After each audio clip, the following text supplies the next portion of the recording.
Hey, what's up YouTube? This is We All Juggle Knives with a review of the JX4 Bushbat. Yes, this was designed by Chris Tanner in collaboration with his friend. You see it says S Wink on the blade. Right, that is Chris's friend who helped design this knife. Now Chris is Prepared Mind 101 here on YouTube, so check out that YouTube channel. Now the knife itself is manufactured by Bark River Knives, right, made in the USA. The blade length is 3 3/4 inches. It is A2 tool steel, and the grind on this is a Scandi-Vex grind. That's what they're calling it. Now basically if you took a Scandi grind knife and you convexed the edge, that's what this is. And it arrives extremely sharp. Of course you've seen the karambit-like ring on the pommel. It's got a pommel ring for some extra retention. Beautiful micarta handle scales. And you see there showing you the true full tang. Right? It's a very strong construction on this compact slicer. Oh, and I do have some usage footage coming up, okay? This footage right here I took when I first got the knife, but by the end of this video you will see the blade will be quite beat up, I assure you. So what's up with that blade shape? Well, it's a classic Skinner design, at least the curve of it is a classic Skinner design. So why are skinning knives curved like that? Well, basically because of the curve, the edge is constantly falling away from the surface of what you're cutting, which forces you to move the knife in such a way as to keep that edge in contact, which basically results in you slicing deeper into what you're cutting, as opposed to just a straight line draw cut. So the trajectory of your cut is basically curving into the target more, rather than just only going across the target. Alright, this comes with a very nice sheath. You see it is stitched leather. It overlaps the handle to a significant degree. Right there is the belt loop. And there is a magnet in the sheath. It holds it in very well, even without the magnet, because of the palm swell. Right, so that's a really nice looking sheath. And speaking of Bark River, I'm very familiar with them. I have a small yet powerful collection of Bark River knives myself. There are some of them in the sheaths, right? And there they are out of it. I've got one of their Skinners, I've got their Hudson Bay, their Golok, the Trail Buddy 3, and now this JX4. I also have one of their Sharp Finger versions, not pictured. But they are a good company with a strong reputation. You know, they do have a few haters, but hey, what company doesn't? And you know, if you're one of those, I mean, it's not really my job to convince you otherwise. I review products made by hundreds of different companies. But I would say give them a chance, you know. If they messed up in the past for you, give them another chance, dude. Alright, here is the usage footage, some of it. I have sped this up because, you know, I like watchable, compact videos. But there you see me drawing it down a piece of wood, making some shavings.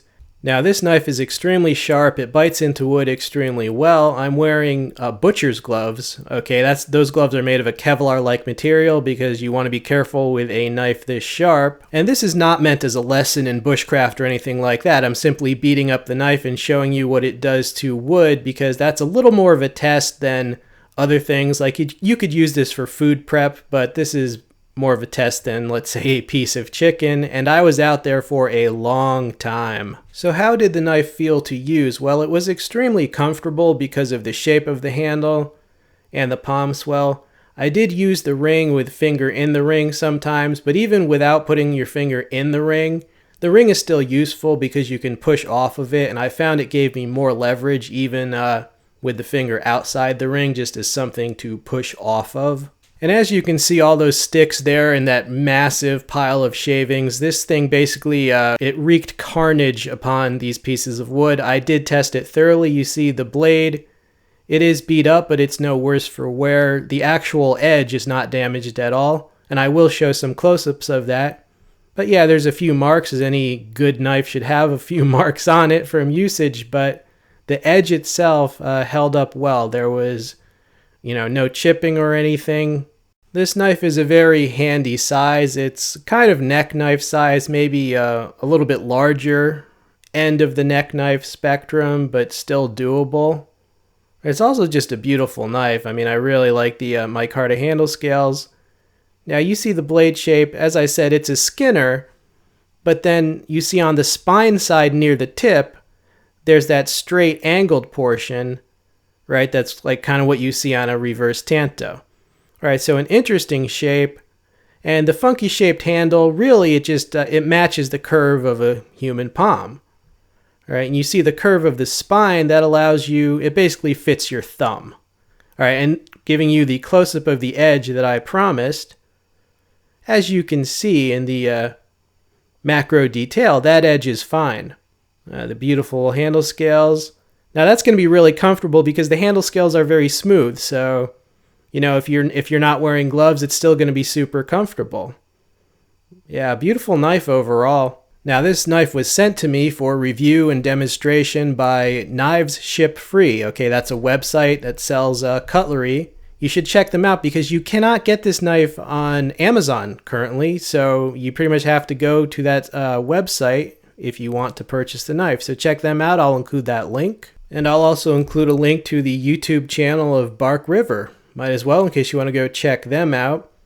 All right, so final thoughts on this knife. Well, let's start with the handle. It's very comfortable for a number of reasons. First of all, the palm swell. Second of all, the curve of the spine side of the handle. Third of all, the pommel ring gives you extra retention, and it gives you something, it gives you more leverage, whether you have a finger through it or a finger on the outside of it.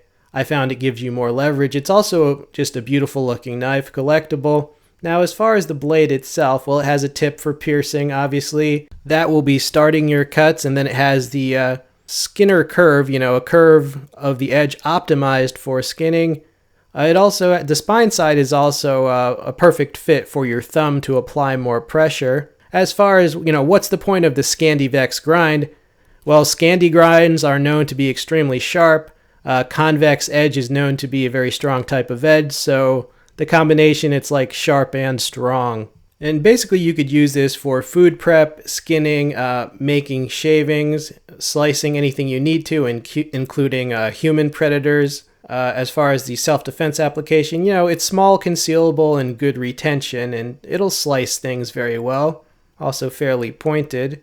Right, you can also strike a ferro rod on this. I didn't show that, but you know, you can. So the bottom line, this is just a really well-designed, small multitasking blade with a lot of little features that are really beneficial and kind of make the knife. I hope you enjoyed seeing it. This has been We All Juggle Knives.